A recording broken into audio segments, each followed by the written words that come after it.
Well, good evening, YouTubers.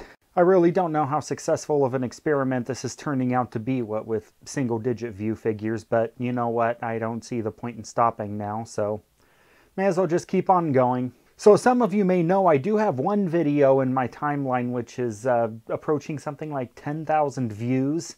It is a video of me showing off my DIY lap steel, which is actually right there.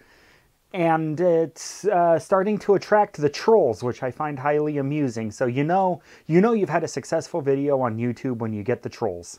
And oddly enough, they're all focused on my man boobs. But anyway, that's enough of trolls. Today I thought I'd show you all of the development platforms I have. Yep, Arduino, Propeller, whatever, FPGA. I've got a lot of different dev boards, stuff I've collected for school, stuff I've collected on my own with the intention of making synthesizer-like stuff. So without further ado, Arduino. Pretty self-explanatory, really. This is the MSP430 Launchpad. I got it because it was cheap. This is a serial prop stick with a propeller processor on it that I won in a contest on a forum. Thanks, Chris. And I have a Raspberry Pi. I have two Raspberry Pis. Digilant Nexus 2. It's an FPGA board with a Spartan 3 on it. I got the one with a 1.2 million gate equivalent, which is the big one. Managed to do a sort of teleprompter project on it. So this is a school thing. This is one I got for school. And another board I had to buy for school was this, whatever this is, the Dragon 12 board with a Freescale. It's a Freescale processor that's on it.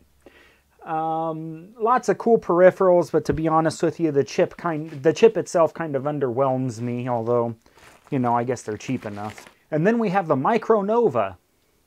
Well, the Mercury, the Micronova. I think Micronova is the company and Mercury is the product. This one takes a little bit of explanation. It is an FPGA board. It's got a Spartan 3 on it, 100 or 250,000 gate equivalent or something like that. So it's one of the smaller chips. But this was designed and is being sold by a guy that I know at school.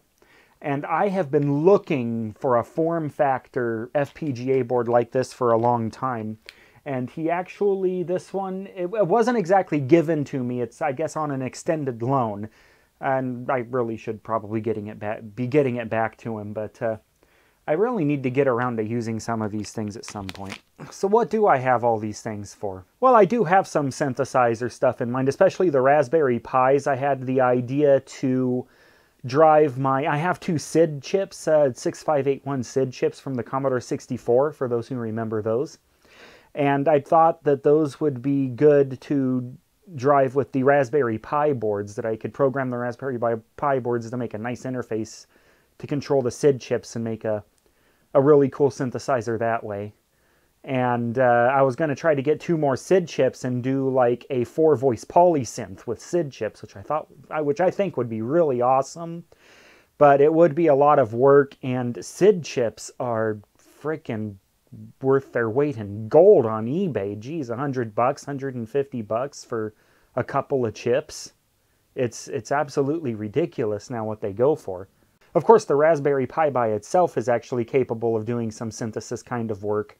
I thought about doing something similar with this propeller because it has the 8 cogs on it, and I thought, well, they're probably fast enough to generate waveforms, and then I can use the waveforms to go through analog filters and make an interesting little polysynth that way. But again, these things are a lot of work, and it's a lot of time that I'm concentrating on making my acoustic and electrical acoustic instruments instead. So how do you guys feel about that? Would you like to see more synthesis and electronic kind of instruments from me, or are you happy with the acoustic and electrical acoustic kind of stuff? Feel free to leave a comment down below, and as always, thanks for watching.